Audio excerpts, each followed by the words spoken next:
What if I told you that the single most valuable skill in a chaotic world is not raw intelligence, but the ability to think clearly under pressure and to design decisions that compound over time?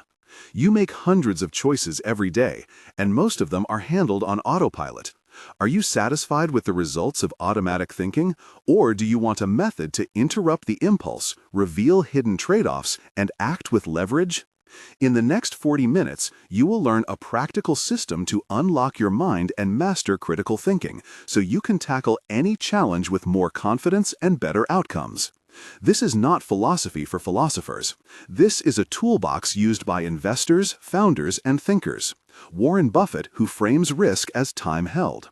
Jeff Bezos, who invents optionality in business models. Elon Musk, who breaks problems into first principles. Daniel Kahneman and Amos Tversky, who mapped the architecture of bias. And Donella Meadows, who taught us to spot leverage points in complex systems. I will guide you through core pillars, cognitive traps, mental models, and step-by-step practices that change how you make choices. First, we lay the foundation, the pillars of strategic thinking. Then we learn how to interrupt autopilot, how to expose and mitigate biases, how to use models like feedback loops and optionality in real situations, how to decide under stress, how to decompose hard problems, and finally, how to put a plan into action and measure progress over 1 month, 3 months, and 6 months. Stay with me, and at the end, you will walk away with a single simple technique that shifts how you see 3 steps ahead. Want to know which technique does that? Keep listening. The foundation of strategic thinking rests on 4 pillars: systems awareness, temporal framing, probabilistic reasoning, and leverage thinking. Systems awareness means seeing how parts interact over time instead of isolating events. Imagine a city at dawn where trains arrive late and coffee shops get backed up. The visible problem is the late trains, yet the system shows feedback loops, incentives, and delays that propagate the jam across hours. Temporal framing means thinking beyond the next meeting to weeks, months, and years. Warren Buffett thinks in horizons, not quarters, when he evaluates businesses. Probabilistic reasoning is the ability to estimate likelihoods and to update them as evidence arrives, instead of pretending certainty. Optionality is the habit of seeking choices that keep upside open and limit downside. Leverage thinking is the search for small interventions that produce outsized results. Ask yourself which of these pillars you use regularly. Do you plan for second and third order effects or only for immediate outcomes? One practical step to start is to label decisions by their dominant pillar. Is this a systems decision, a temporal decision, a probabilistic decision, or a leverage decision? That label changes questions you ask and metrics you track. To make these pillars concrete, consider a mini-case. A team at a mid-sized tech company faces churn rising from 20 to 28% over 3 quarters. The immediate reaction is to hire more customer support. A systems-aware approach traces routes of cause and effect, product changes, onboarding flows, sales misalignment, pricing signals, and seasonal effects. Temporal framing asks whether churn is a seasonal blip or a trend that compounds into revenue loss over years. Probabilistic reasoning measures the confidence intervals for each hypothesis and sets experiments. Optionality seeks low-cost ways to test interventions such as targeted onboarding sprints. Leverage thinking finds that a single onboarding video and one small UX tweak to the billing page reduce friction for 10,000 users and yield a much bigger benefit than adding headcount. Picture the product team watching analytics at night like fishermen reading tides, sensing currents invisible to others. The smell of burnt coffee in the war room, the hum of dashboards creates a sensory anchor that keeps decisions grounded in data. This mini-case shows how labeling the decision changes the intervention and transforms cost into investment. Systems metaphors help make abstract ideas tangible. Think of your organization as a watch. Each gear matters, but what makes timekeeping accurate is the interaction among gears, not the size of a single cog. If one gear is sticky, the whole watch runs slow. Or imagine your decision-making is gardening. You do not command a tree to bear fruit instantly. You plant, prune, water, and adjust light over seasons. Those metaphors are more than poetic images. They guide different habits. A watchmaker inspects tolerances and lubricates points of friction. A gardener schedules watering and anticipates frost. Both are strategic practices that trace back to the pillars we just named. Now we confront the autopilot. Your brain saves energy by using heuristics, mental shortcuts that are efficient but occasionally lethal in important decisions. The availability heuristic makes dramatic, recent events seem more common than they are. The confirmation heuristic filters information that contradicts your existing belief. Overconfidence convinces leaders they are less likely to fail than the evidence supports. Metacognition is the skill of observing your thinking and naming the patterns that lead you astray. Ask yourself what your default narrative is when things go wrong. Do you look for external villains or internal causes? Triggers are the cues that flip on autopilot: stress, deadlines, small losses, or social pressure. If you can detect triggers, you can apply small interventions to switch from autopilot to deliberate mode. There are practical tools to interrupt autopilot. The outside view takes your case and compares it to the distribution of similar cases. If you are estimating project completion, instead of imagining your own unique path, take 10 past projects and compute the average and variation. The pre-mortem asks the group to imagine a future where the project failed and to invent plausible reasons why. That simple move reveals blind spots and forces probability updates. Decision journals, where you record key assumptions, expected outcomes, and reasons for confidence, provide a traceable record to calibrate future judgments. Simple scripts work too. Before approving a high-risk initiative, ask 3 questions. What assumptions must be true for this to succeed? What is the worst plausible outcome? And how will we detect failure early? Metacognition becomes a practiced ritual, not a vague aspiration. Here is a mini case that shows autopilot at work. A founder launches a new product with fanfare.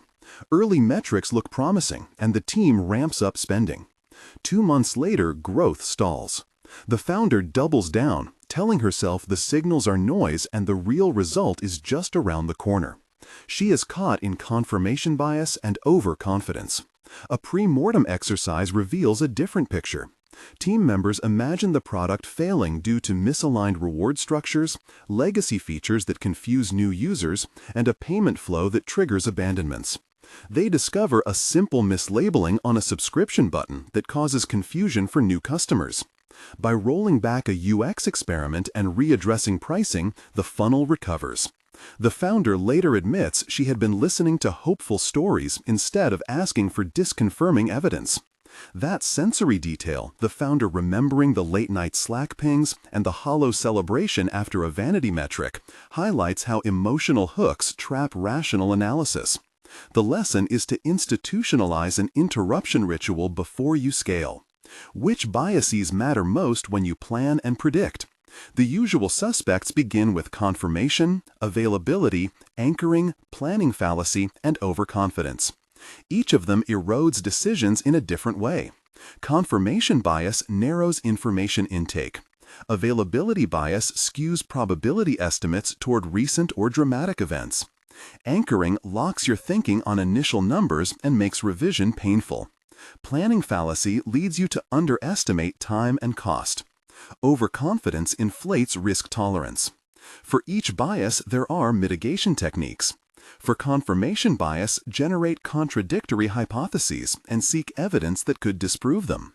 For availability bias, deliberately consult long-term data and counterexamples. To escape anchoring, start estimates by asking for a distribution rather than a single figure. To combat planning fallacy, use reference class forecasting and break projects into smaller timed experiments. To reduce overconfidence, implement decision audits and require lower confidence thresholds for high-impact choices. When you build these defenses, you also need to consider how biases play out in teams. Social proof can magnify error quickly as colleagues converge on a favored narrative. Group premortems, anonymous feedback, and devil's advocate rotations help maintain independent thinking. Create a checklist for important decisions that insists on external comparisons, sensitivity analysis, and a red team review. That checklist acts like a seatbelt in a car, reducing the chance of catastrophic error. Models and first principles are your mental toolkit to generalize insights across contexts. Mental models are compact rules of thumb that capture recurring structural patterns. Learn compound interest to appreciate accumulation in habits and projects. Understand feedback loops to detect reinforcing growth or balancing declines. Master leverage to find small interventions with outsized. Embrace optionality so you prioritize flexible opportunities instead of rigid commitments. Use first principles by stripping assumptions until you reach fundamentals and then rebuild from physical or economic constraints. For instance, Elon Musk takes apart aerospace problems to their raw physics. Warren Buffett evaluates businesses from financial fundamentals and behavioral moats. Donella Meadows advises us to search for the least obvious leverage points in systems which often produce the biggest shifts. To make this concrete, here are models and how to apply them. Compound interest is not only finance, it applies to knowledge and relationships. A small daily habit that improves your negotiation skill compounds into far greater outcomes over years than a single sprint. Feedback loops explain product adoption, where more users attract creators, which attracts more users. Leverage highlights things like your sales script or onboarding funnel, which with small improvements dramatically increase conversion. Optionality means designing choices where you lose a limited amount but maintain potential for large gains, like piloting in a small market before scaling. First principles force you to rerun assumptions. Instead of accepting that a task must cost a certain amount, ask which resources are truly necessary and which are cultural artifacts. Mini Case 3 demonstrates these models in practice. A regional retailer struggles with stagnant sales. Executives first treat the symptom by running discounts. That produces short-term volume but no durable change. Applying first principles, they ask what value customers actually want. Field interviews reveal shoppers value curated discovery and efficient checkout more than low price. Using optionality, they test a local partnership with a curated brand and iterate a new store layout that reduces friction at checkout. They create a reinforcing feedback loop where better discovery attracts customers who spend more and recommend friends. Compound interest follows as loyalty programs and strategic partnerships accumulate trust.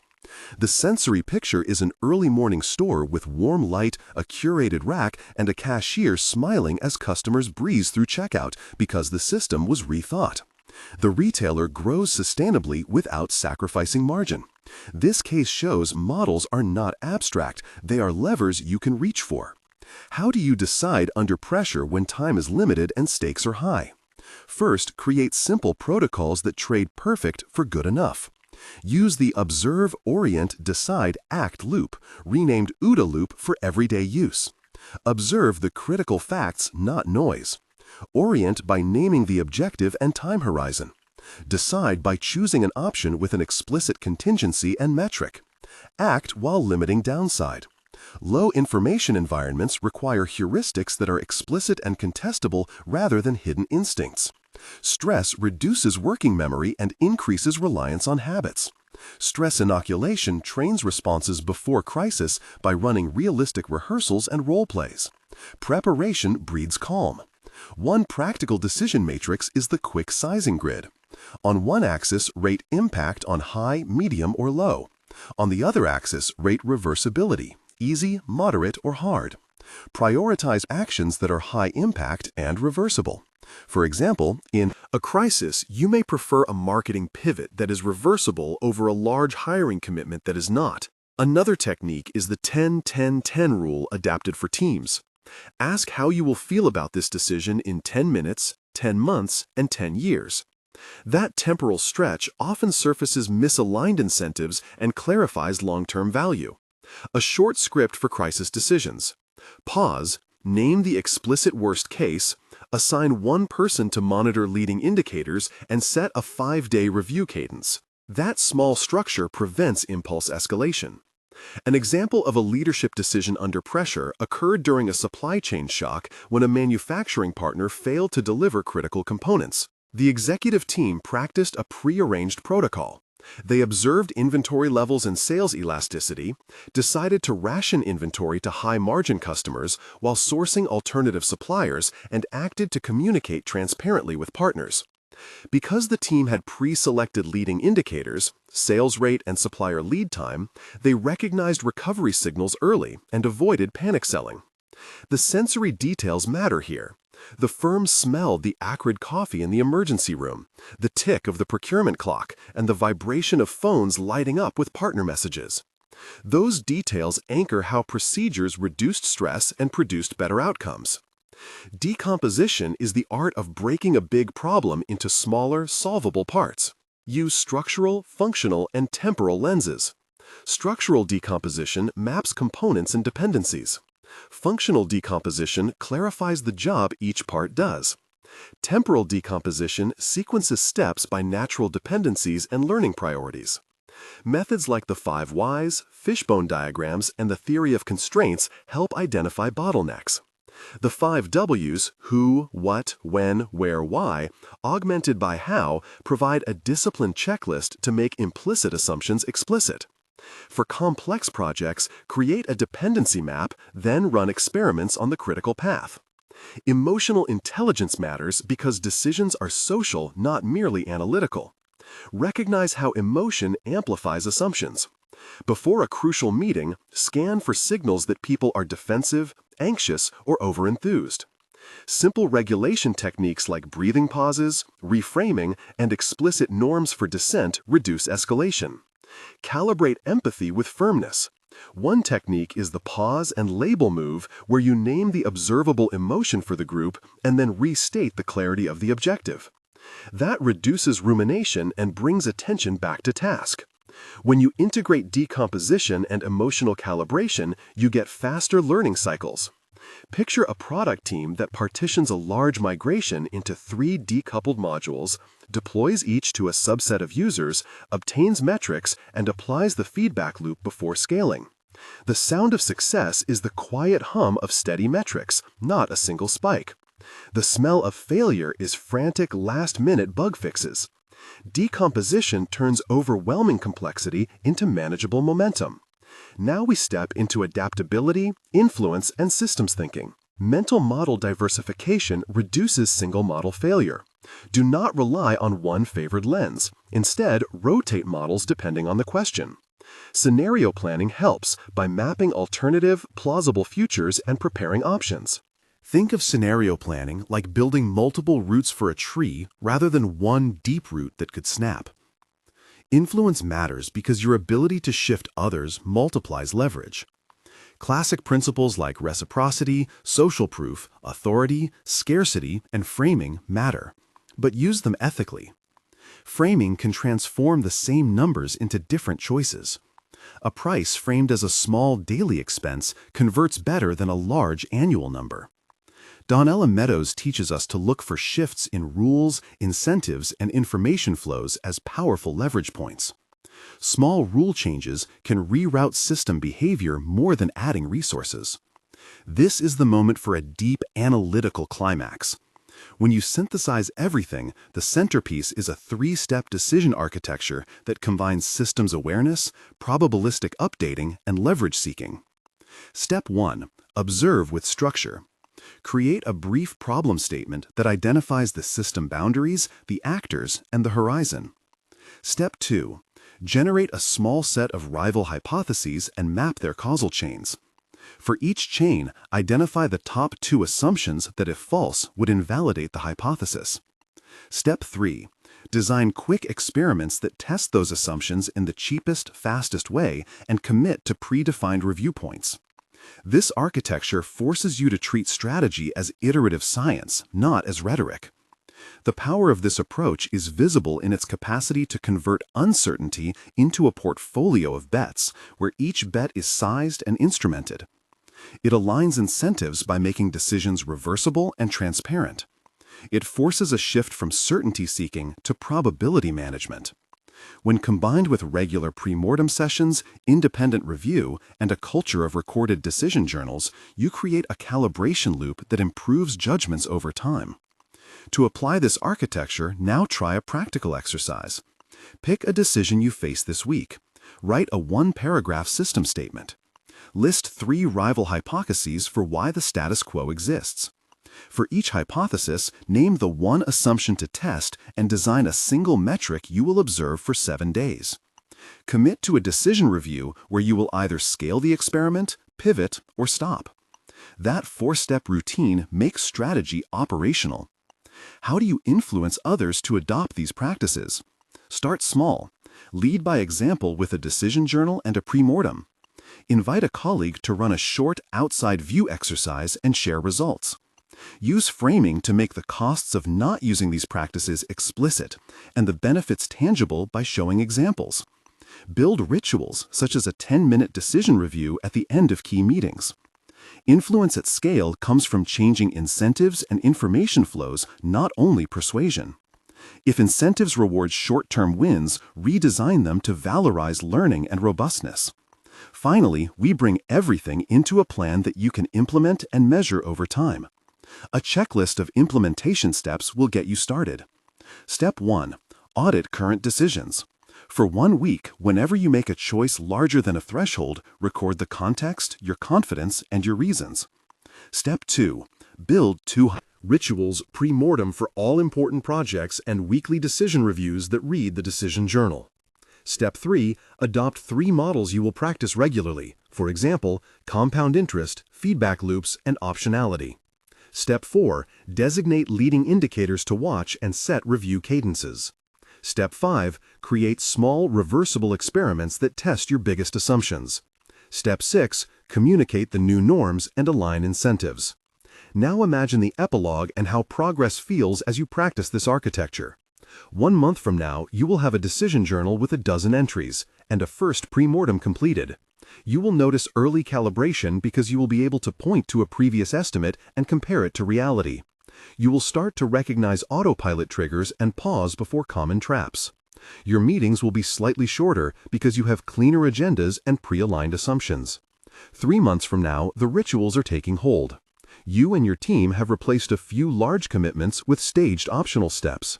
You have at least one experiment that is producing reliable leading indicators. You will be able to tell a story about a decision that avoided a costly bet because data from an early test forced a pivot. Your credibility improves because your choices are more transparent and measurable. 6 months from now, the most important change is compounding learning. The decision journals, pre-mortems, and review rhythm have created a feedback loop. Small adjustments now yield larger returns later as your estimates become calibrated, your experiments reduce variance, and your system's awareness helps you spot opportunities earlier. You will have built optionality into projects so that you regularly win asymmetric opportunities. Stakeholders will notice calmer responses to crises and better alignment on priorities. You will be thinking in horizons and acting on leverage, not only on effort.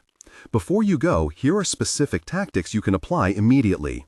Use the pre-mortem for your next major decision. Record 3 rival hypotheses and their top assumption. Design a 7-day low-cost test. Start a decision journal and commit to 10 entries. Run a 1-page outside view comparing your project to 5 similar historical cases.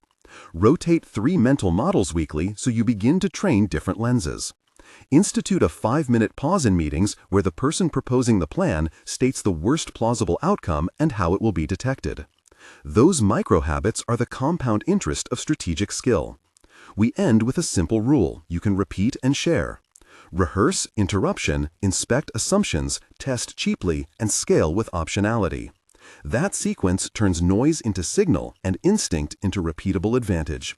If this video helped you, apply one technique now and report back. What is the decision you will pre-mortem this week? Leave a short comment with the phrase, "my decision," and 1 sentence about it, and I will read them. Join the conversation and treat this as a laboratory we build together. Repetition builds mastery, so recap quickly. Observe systems, not isolated. Events label decisions by pillar. Use metacognition to interrupt autopilot. Apply outside view and pre-mortem to reduce bias. Practice core mental models and use decomposition and emotional calibration to resolve complexity. Then apply the 3-step decision architecture. Observe, generate rival hypotheses, and test assumptions with rapid experiments. Do this consistently, and you will see the results in 1 month, 3 months, and 6 months. Remember, it is not about being smarter. It is about being more strategic. Take one small step today. Pre-mortem one decision and design a 7-day test. Your future decisions will be clearer, faster, and more resilient because you made the effort to unlock your mind.